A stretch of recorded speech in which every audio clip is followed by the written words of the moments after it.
Nunca olvidaré ese domingo por la mañana. 12 de noviembre. Madrid. Frío de esos que se te cuelan por el cuello del abrigo. Tenía resaca, de las feas. De las que te hacen prometer que no vuelves a beber en tu vida, aunque sabes que mientes. Me levanté tarde, casi a las 12. Laura no estaba en la cama. Hasta ahí todo normal. Dijo que tenía yoga a las 10. Lo raro fue la puerta del trastero. Cerrada con llave desde dentro. Ese trastero no se cierra. Nunca. Es el típico cuarto inútil que usamos para dejar cajas, herramientas, maletas viejas. El pomo estaba torcido, como si lo hubieran cerrado rápido. Me acerqué, llamé con los nudillos. ¿Hola? Nada. Pensé que era la gata. Pero la gata estaba dormida en el sofá. Volví a llamar, más fuerte. Silencio. Fue entonces cuando escuché algo. Un crujido. Muy leve. Como si alguien se moviera. Se me erizó la piel. No voy a mentirte, el primer pensamiento que tuve fue completamente irracional. Un ladrón. Un ocupa. Un puto fantasma. Algo. Fui a la cocina, agarré un cuchillo, lo sé, muy de película, y volví a la puerta. Miré por debajo. Luz.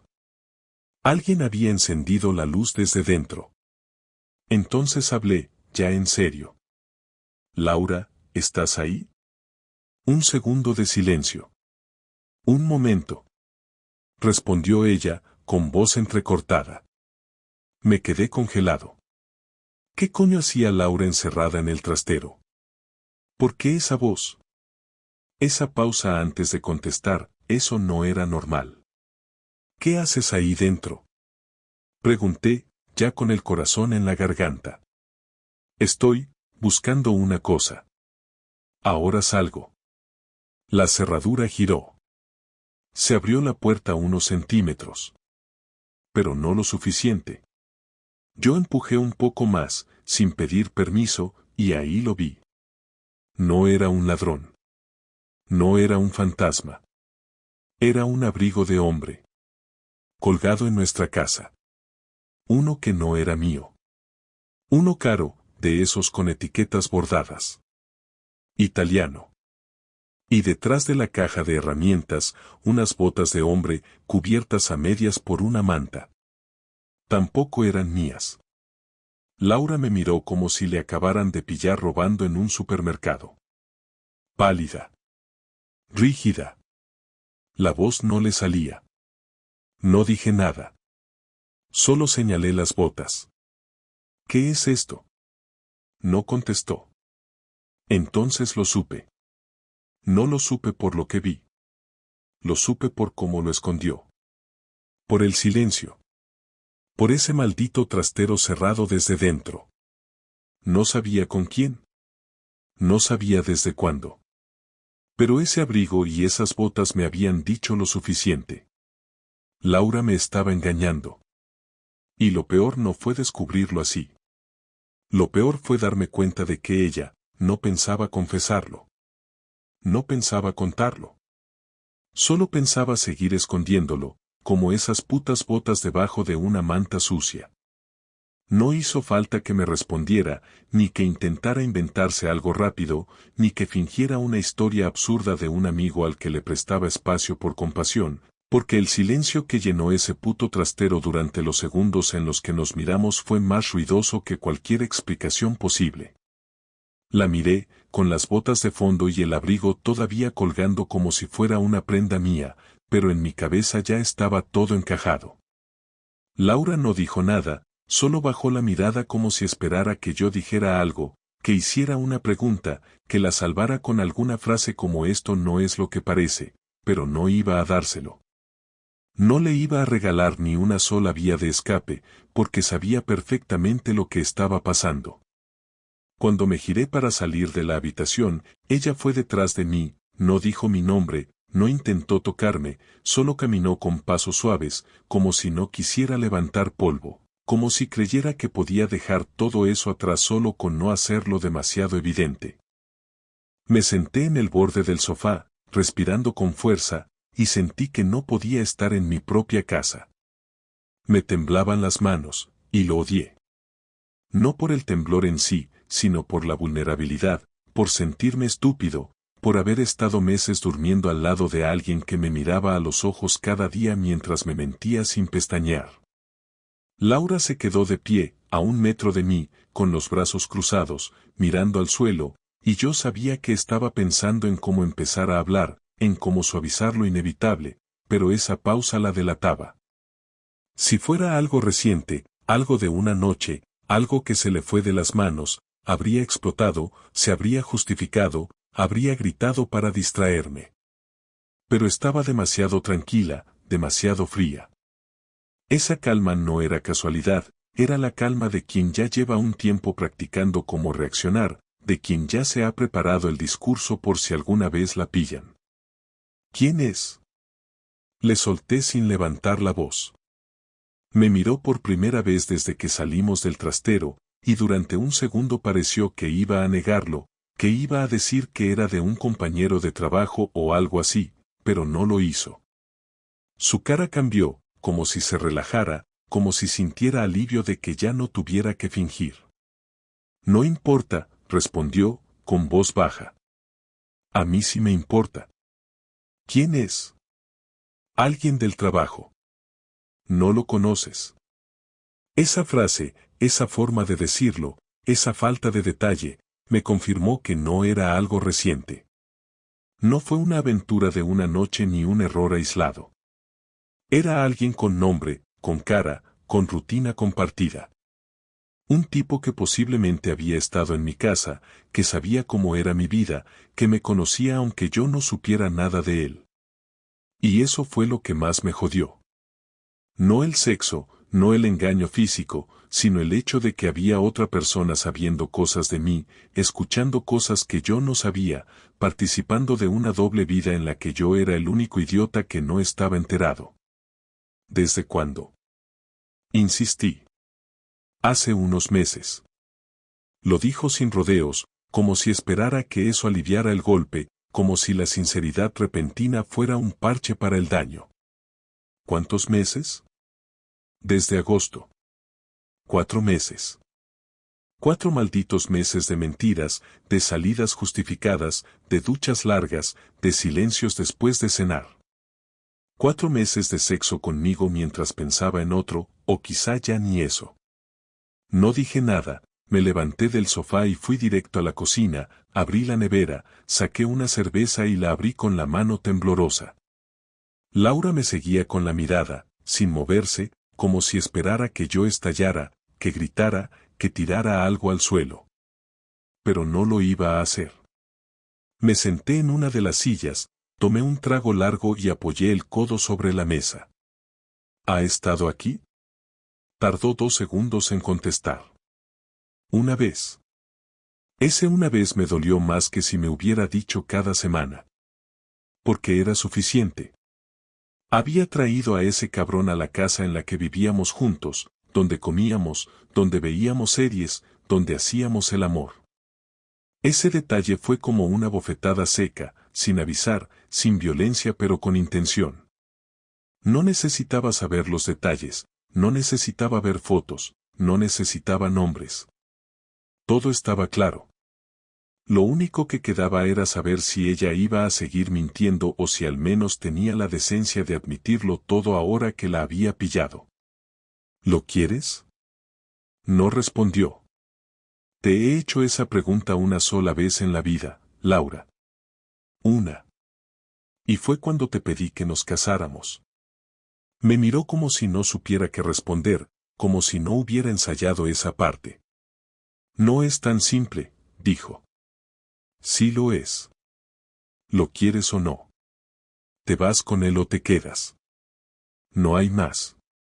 No quiero irme con nadie. Pero tampoco sé si quiero seguir contigo. Esa frase fue como escupirme a la cara. No por lo que decía, sino por la frialdad con la que lo dijo. Como si después de todo el daño, todavía tuviera dudas. Como si estuviera midiendo cuál opción le venía mejor, cuál le dolía menos. No te preocupes, Laura. Te voy a facilitar las cosas. No tienes que elegir nada. ¿Qué vas a hacer? Lo vas a ver. Me terminé la cerveza, la tiré al cubo, me metí en la habitación y cerré la puerta con llave. Durante los siguientes minutos, escuché pasos, susurros, un par de intentos de abrir la puerta, pero no respondí. No quería verla más esa noche. Ni al día siguiente. Ni al otro. No quería que me tocara, que me hablara, que intentara arreglar lo que ya estaba podrido. Sabía que no podía dormir ahí. No después de lo que había visto. No después de lo que me había dicho. Así que abrí el portátil, busqué hoteles cerca y reservé 3 noches en uno de esos que están cerca de Atocha, sin desayuno incluido. Metí ropa en una mochila, cargador, cepillo de dientes. Mientras salía del piso, ella estaba en el salón, sentada, mirando el suelo, sin llorar. Ni una sola lágrima. Y eso me confirmó todo lo que necesitaba saber. Laura ya se había ido, aunque todavía viviera en mi casa. Cuando desperté en el hotel al día siguiente, tuve la sensación de haber dormido con una piedra en el pecho. No era dolor físico, era esa incomodidad que te deja sin ganas de moverte, como si el cuerpo entendiera lo que pasó incluso antes de que la mente termine de procesarlo. Me quedé un rato tumbado mirando el techo del cuarto, intentando ordenar lo que había vivido la tarde anterior, pero cada intento me llevaba al mismo punto, imágenes sueltas del trastero, las botas escondidas, la voz de Laura diciendo que llevaba meses con otro y que no sabía si quería seguir conmigo. Me levanté despacio, me duché sin prisa porque no tenía claro qué hacer, y mientras dejaba correr el agua pensé que tenía que volver a casa, no para hablar con ella, sino para ver exactamente qué más había estado moviendo, qué más había traído ese tío al piso y cuánto tiempo llevaba entrando allí como si fuera un invitado habitual. Sabía que quedarme en el hotel sin enfrentar lo pendiente solo iba a prolongar la sensación de estar suspendido en el aire. Cogí un taxi y en el trayecto me vino la duda de si ella estaría en casa o si habría salido para evitar cruzarse conmigo. Era muy de Laura hacer eso, evitar los problemas todo lo posible y aparecer solo cuando ya no podía esconderse. Cuando llegué al portal respiré hondo, subí las escaleras con la mochila aún al hombro y abrí la puerta con cuidado, como si esperara ruido, aunque lo que encontré fue un silencio total. El salón estaba ordenado, demasiado ordenado, y eso me hizo sospechar que había recogido cosas. Fui directo al trastero y vi que la puerta estaba abierta de par en par. Dentro no había rastro del abrigo ni de las botas. Lo había limpiado todo de madrugada, segaramente en cuanto me fui. Ese gesto me dio una mezcla de rabia y claridad, porque solo alguien que no piensa asumir nada se apresura tanto a borrar huellas. Fui a la cocina y encontré a Laura sentada a la mesa, con un café delante, mirando por la ventana como si estuviera en una pausa laboral. Ni rastro de haber llorado, ni gesto de arrepentimiento, y eso hizo que mi cuerpo se tensara sin pedir permiso. Ella giró la cabeza y me miró con una calma que me resultó insoportable. «Tenemos que hablar, Juan», dijo, como si yo le debiera una reunión agendada. «Sí, ya lo imagino», respondí mientras dejaba las llaves en la mesa. «Te escucho». Ella se recolocó el pelo detrás de la oreja, un gesto automático que siempre hacía cuando estaba nerviosa pero quería parecer segura. Respiró hondo, se acomodó un poco en la silla y me soltó la frase que confirmó que no tenía intención de asumir ninguna responsabilidad más allá de lo que ya había admitido. Lo que pasó no empezó porque yo buscara a nadie ni porque estuviera cansada de ti. Pasó porque me sentí bien con él en un momento en el que no me sentía bien con nada. No lo planeé, no fue algo que quisiera, pero ocurrió, y cuando ocurrió no supe cómo frenarlo. «¿Sabías cómo frenarlo?», respondí sin levantar la voz. Podías haberme dicho que estabas mal. Podías haberme dicho que necesitabas distancia. Podías haberte separado de mí. Pero no hiciste nada de eso, hiciste esto. Y encima lo trajiste aquí. Ella apretó los labios, como si reconociera que no tenía argumentos válidos para defender esa parte. No pensé que fuera a durar tanto, dijo. No pensé que llegaría a afectar tanto. Creí que se quedaría en algo que se acabaría solo. 4 meses no se acaban solos, respondí. 4 meses son una relación, Laura. No una equivocación. Ella bajó la mirada, movió el café entre las manos sin beberlo y entonces dejó caer una frase que no era ni una disculpa ni una confesión, sino una excusa disfrazada de reflexión. No sabía cómo hablar contigo. No sabía cómo decirte que me sentía desconectada y que necesitaba algo distinto. Cada vez que lo intentaba, me atascaba. Y al final dejé que todo se complicara más de lo que podía manejar. No intentaste hablar conmigo, respondí. No pongas eso sobre la mesa como si fuera cierto. No hubo un solo día en el que vinieras a decirme que algo iba mal. Y no te lo callaste por miedo a herirme, te lo callaste porque te convenía. Porque te venía bien tenerlo todo, tenerme a mí, tenerlo a él, tener una vida cómoda y una vida secreta. Eso es lo que querías. Ella me miró con una mezcla de enojo y agotamiento, y esa expresión me confirmó que no iba a ser una conversación donde ella reconociera nada más allá de lo justo. Me miró fijo y dijo: No lo quería todo, Juan. No sé ni lo que quería.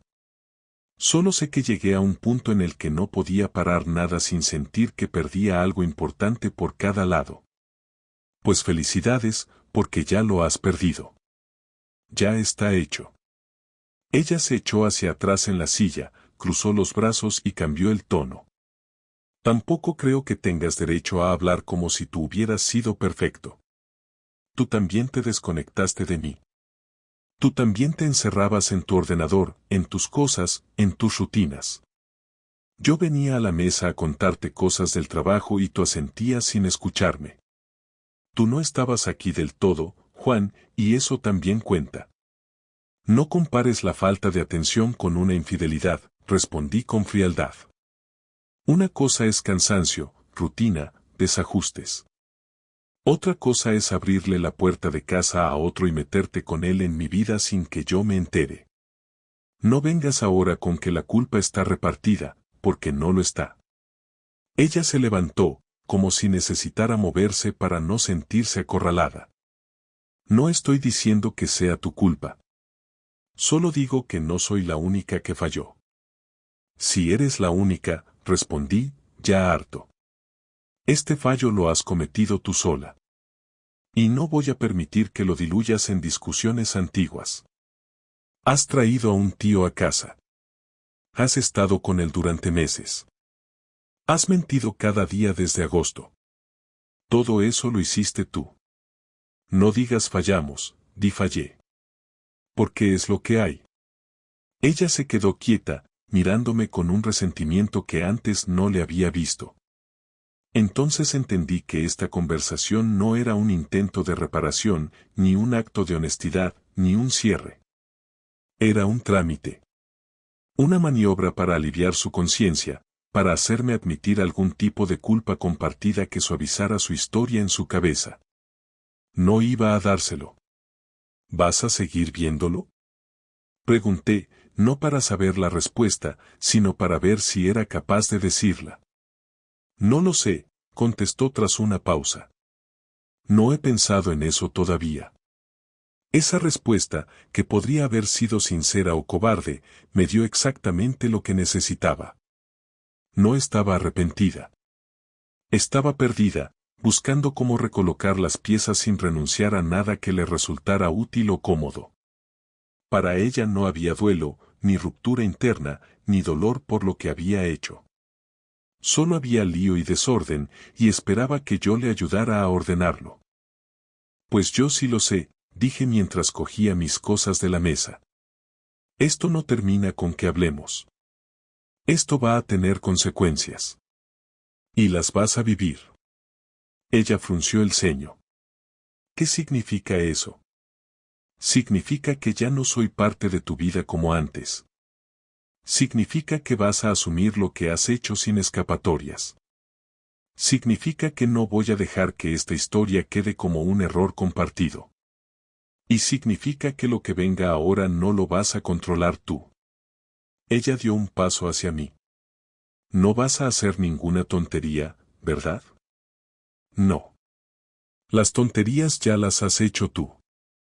Salí del piso sin cerrar la puerta de golpe porque no necesitaba teatralidad. Lo que necesitaba era fijar cada palabra que había dicho para que entendiera que esta vez no habría forma de girar la situación a su favor. Mientras bajaba las escaleras, sentí por primera vez una claridad que no había tenido desde que descubrí las botas. No iba a quedarme quieto. No iba a olvidar. Y no iba a dejarla decidir cómo se contaba nuestra historia. Cuando salí del edificio después de aquella conversación, noté que llevaba la respiración acelerada, no por correr ni por enfadarme de forma explosiva, sino por una mezcla de claridad y rabia contenida que me empujaba a moverme sin detenerme a pensar demasiado. Caminé por lavapiés sin rumbo, cruzando calles que conozco desde que era un crío, pero sin fijarme en nada, porque lo único que tenía en la cabeza era la certeza de que esta vez no iba a quedarme quieto esperando a que el tiempo enterrara lo ocurrido.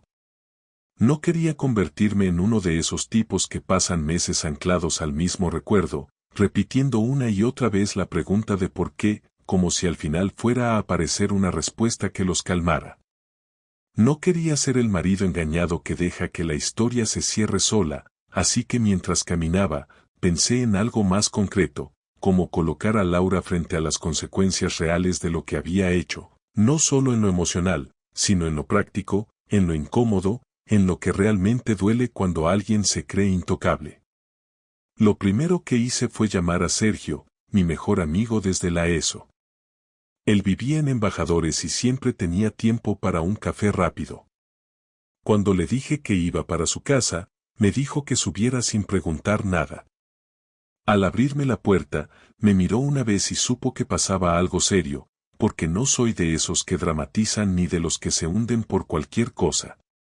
Entré, dejé la mochila en el suelo y me senté directamente en la silla del comedor. Sergio se quedó de pie mirando mi cara, esperando que soltara lo que llevaba dentro, pero tardé un minuto en poder explicarlo con calma. Cuando terminé, él se pasó una mano por la cara y soltó un bufido. Es que hay que ser muy desgraciada para hacerte esto, dijo, acercándose. ¿Qué vas a hacer?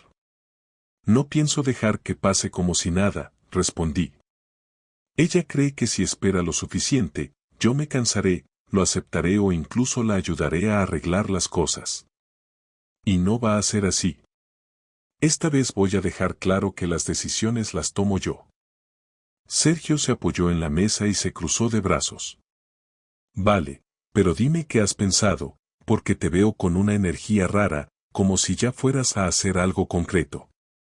No voy a tocarle nada ni voy a hacer estupideces.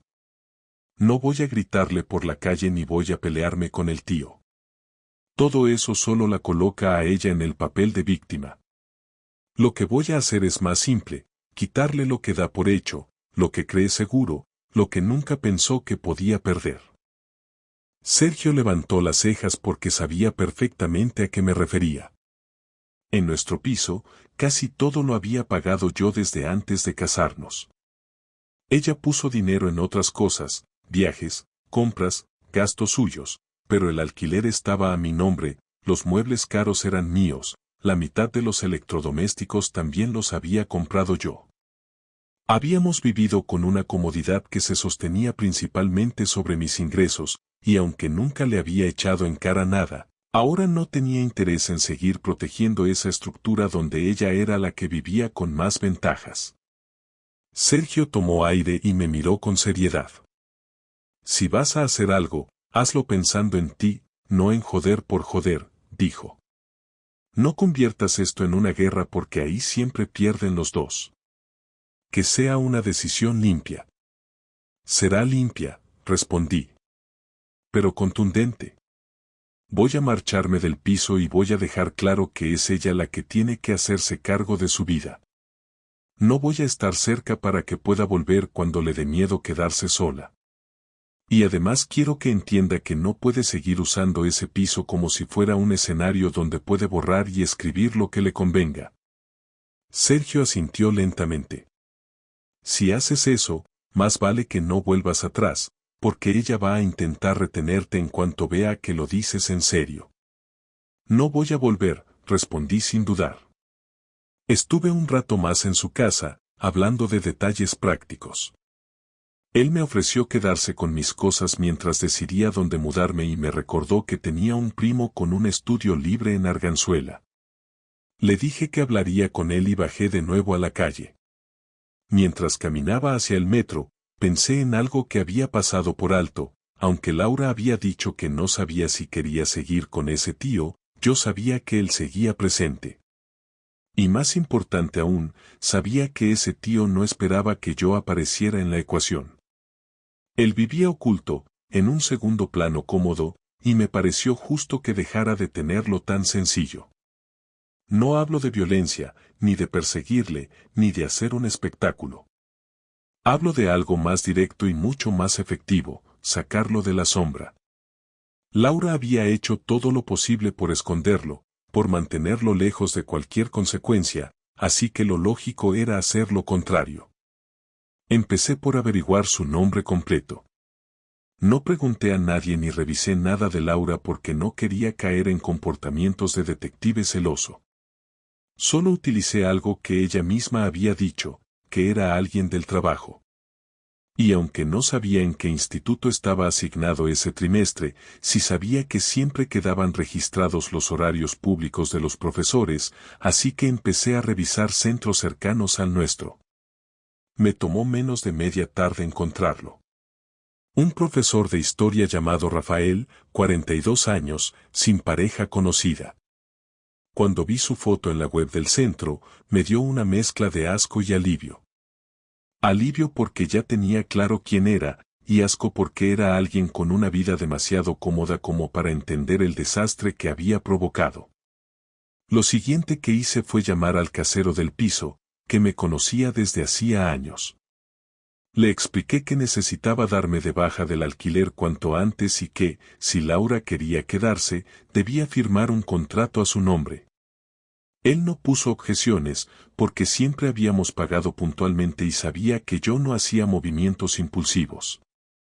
Acordamos que en una semana yo retiraría mis cosas y entregaría las llaves. La idea de dejar aquel piso me dolió, no por el lugar en sí, sino porque era el único espacio que había sentido realmente mío en mucho tiempo, pero también entendí que quedarme allí sería vivir en un recuerdo oscuro y constante. Cuando regresé al piso esa tarde, Laura estaba en la habitación ordenando ropa. Me miró cuando entré y su expresión no era enfado ni tristeza, sino algo parecido a la incredulidad. Como si pensara que yo volvería después de la conversación, que dormiría allí, que al día siguiente todo se mantendría igual mientras íbamos hablando. La decepcioné. He hablado con el casero, dije sin rodeos. Me marcho en una semana. Si quieres quedarte, tendrás que firmar el contrato tú sola. Ya no voy a vivir aquí. Ella dejó las camisetas sobre la cama y se acercó un paso, no para tocarme, sino para intentar leer en mi cara si estaba hablando en serio. Juan, no tienes por qué irte así. Podemos darnos un tiempo, hablar más calmadamente, incluso decidir qué significa esto para nosotros. Esto ya tiene significado, respondí.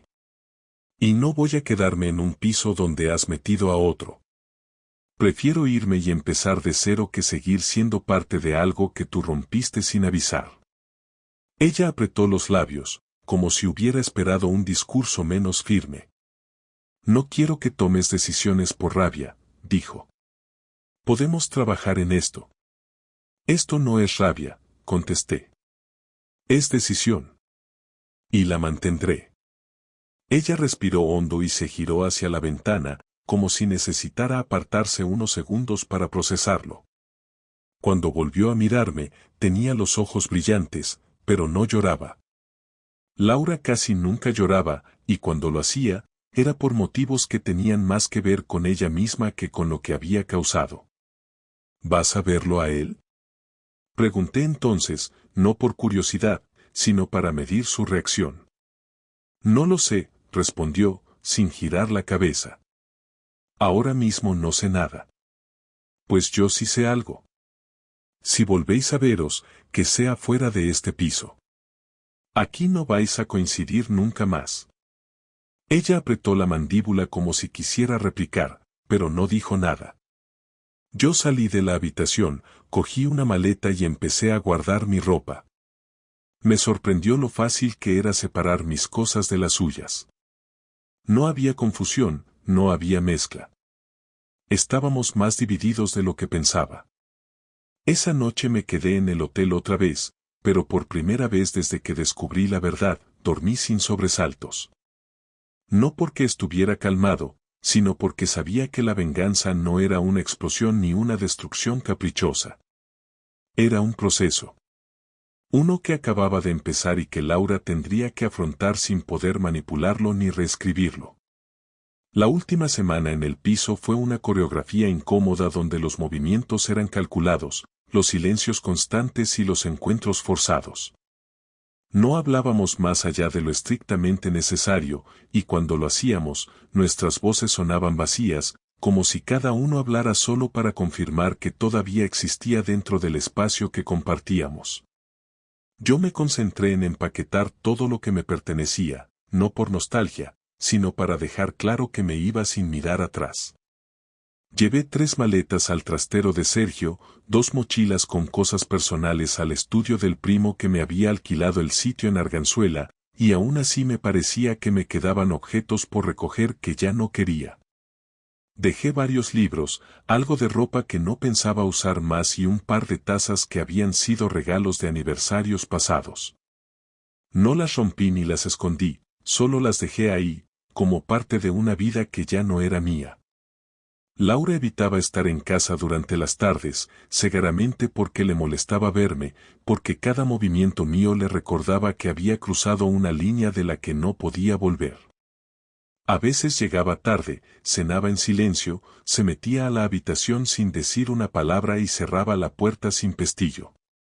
Yo dormía en el sofá desde el día que volví al piso, y aunque el colchón no ayudaba, el cuerpo se acostumbraba rápido cuando la alternativa era compartir cama con una persona que te traicionó.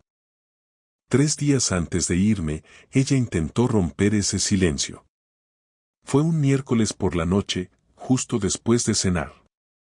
Se sentó en el sillón de enfrente mientras yo veía la tele sin prestarle atención a lo que daban. Estuvo callada un rato, mirándome. Cuando habló, su voz era más baja de lo normal, como si todavía no tuviera claro si merecía decir lo que iba a decir. Juan, yo sé que esto ya está decidido. Sé que te vas y que no vas a volver, pero necesito decir algo y que me escuches, aunque no te sirva de nada.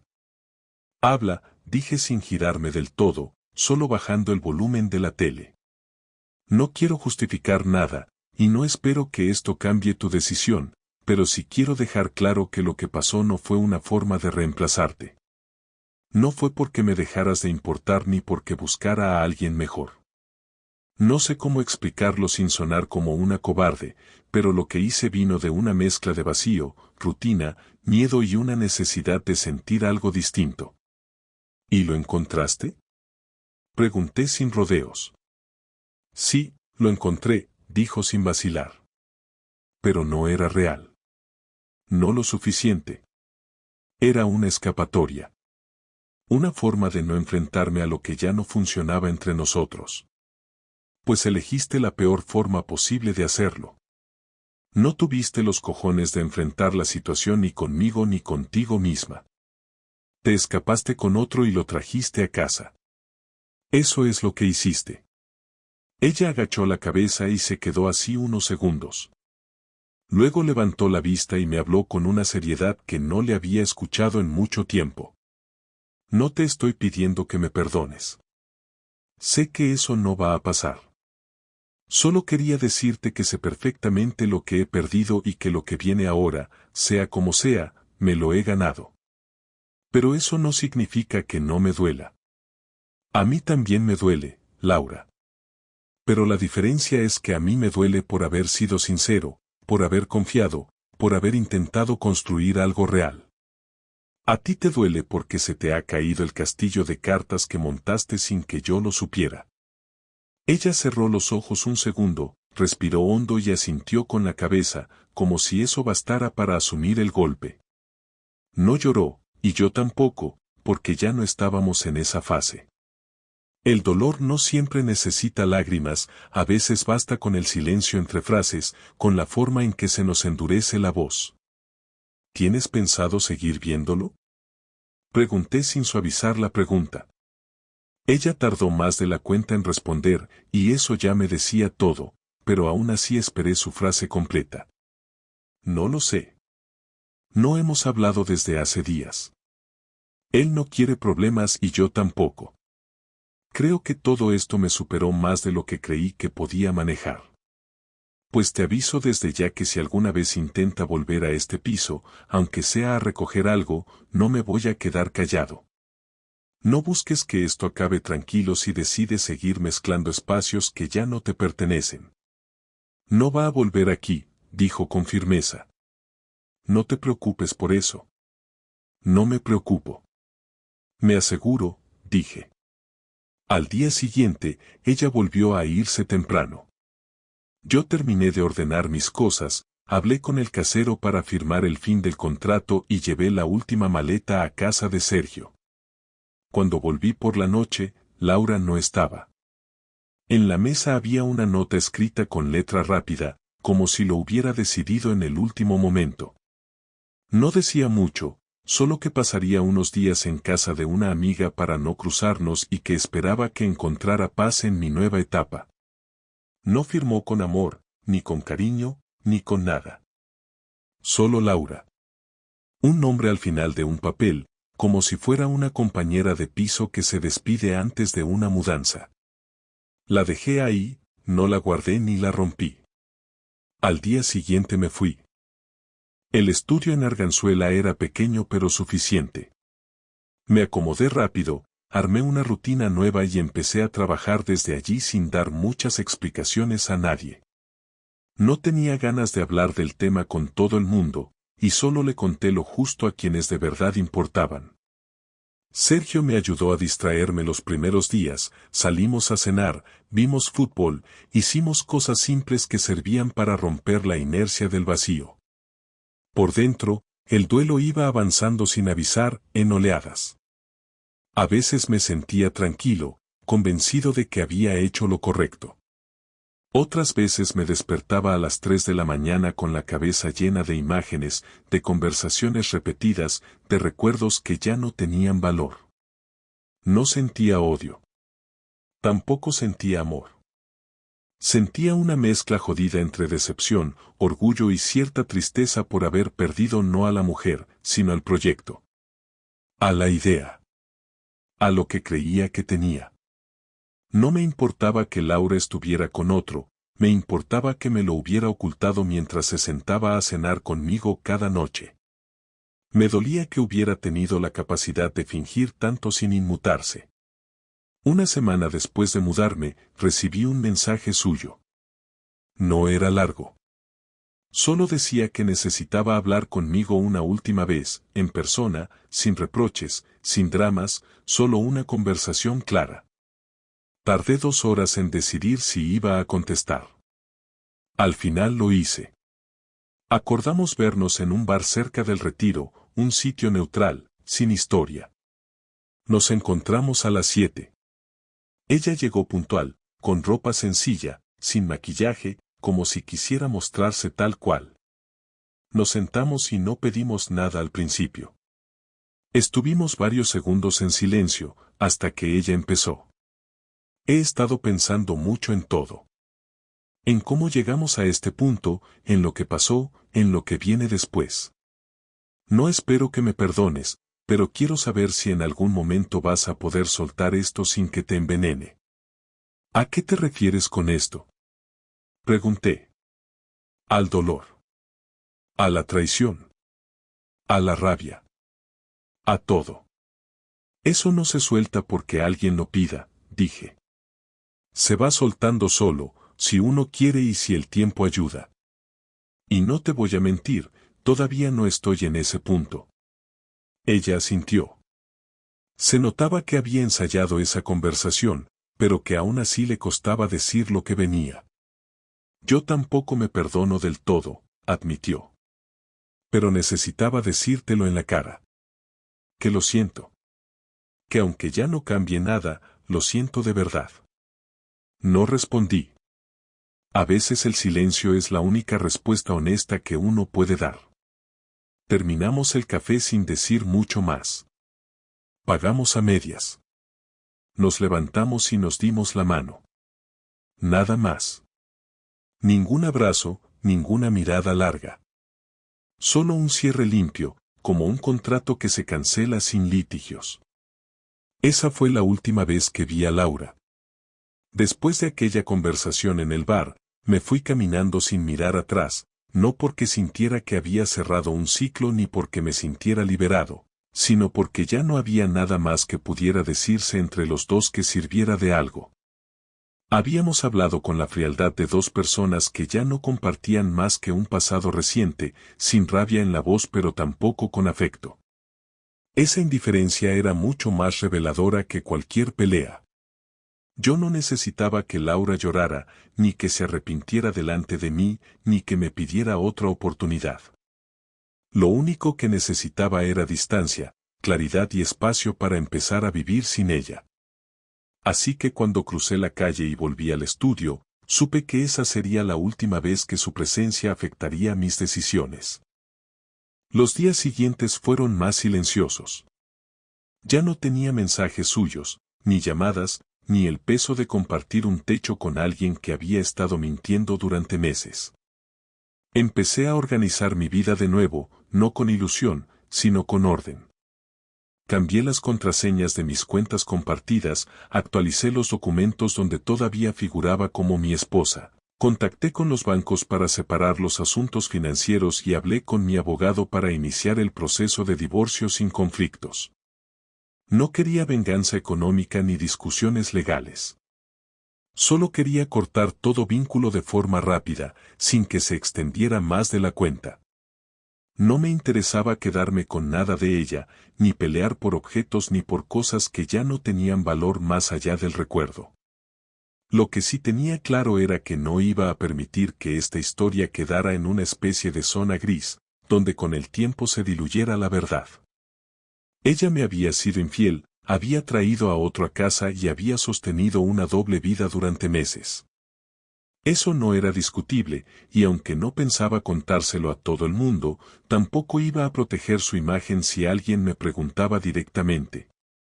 Durante ese primer mes en el estudio, tuve muchas noches en las que me despertaba de madrugada, no con pesadillas, sino con la mente activa, repasando conversaciones, escenas, momentos que antes consideraba normales y que ahora tenían otro significado. No es que todo fuera mentira, pero era evidente que hubo muchas partes de nuestra historia que solo funcionaban porque yo no tenía toda la información.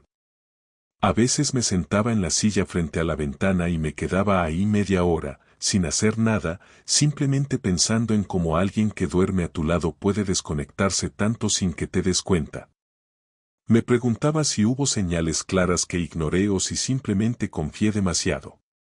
Nunca llegué a una respuesta concreta. Lo que sí entendí fue que esa ruptura me había enseñado a no dar por hecho nada ni a nadie. No con paranoia, sino con conciencia.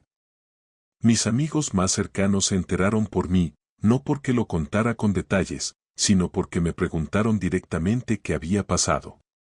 Les conté lo justo, que Laura me había engañado, que ya no vivíamos juntos, que estaba en proceso de cerrar todo legalmente y que prefería no hablar del tema más de lo necesario. La mayoría reaccionó con sorpresa, otros con rabia hacia ella, pero todos respetaron mi decisión de manejarlo con discreción. No quería que esta historia se convirtiera en chisme de sobremesa ni en una anécdota dramática para rellenar cenas. Lo que pasó fue real, me jodió, me cambió, pero también me obligó a poner límites claros por primera vez en mucho tiempo. Con el tiempo, empecé a notar cambios en mí que no esperaba. No me volví desconfiado, ni cerrado, ni resentido, pero sí más selectivo.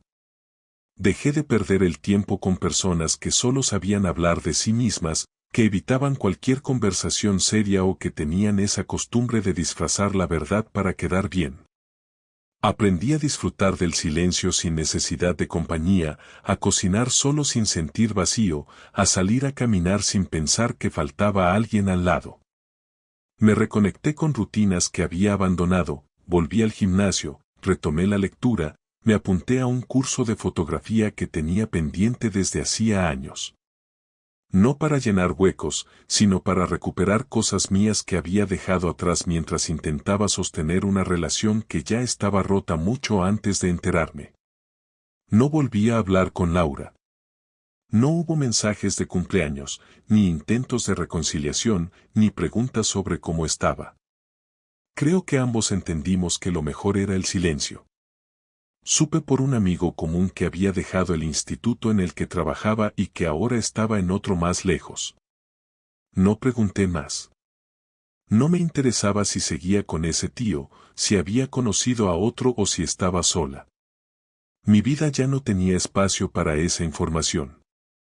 El divorcio se resolvió rápido, sin discusiones.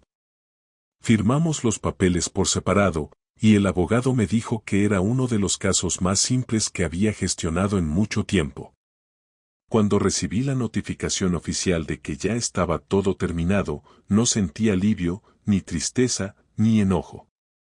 Sentí algo que cuesta explicar, una especie de pausa, como si por fin hubiera terminado una tarea pendiente que llevaba demasiado tiempo ocupando espacio mental. Guardé los papeles en una carpeta, los metí en el cajón y no volví a mirarlos. A día de hoy, no me arrepiento de cómo manejé la situación. No tomé decisiones en caliente, no expuse a nadie públicamente, no me quedé en casa esperando a que todo se arreglara solo. Actué, y lo hice con firmeza, incluso cuando por dentro estaba destrozado. Y eso es lo que me quedó como enseñanza principal, que uno no puede controlar lo que otros hacen, pero sí cómo reacciona ante lo que recibe. Me engañaron, sí. Me mintieron, me traicionaron, y me usaron para mantener una fachada cómoda, pero eso no define quién soy ni lo que valgo.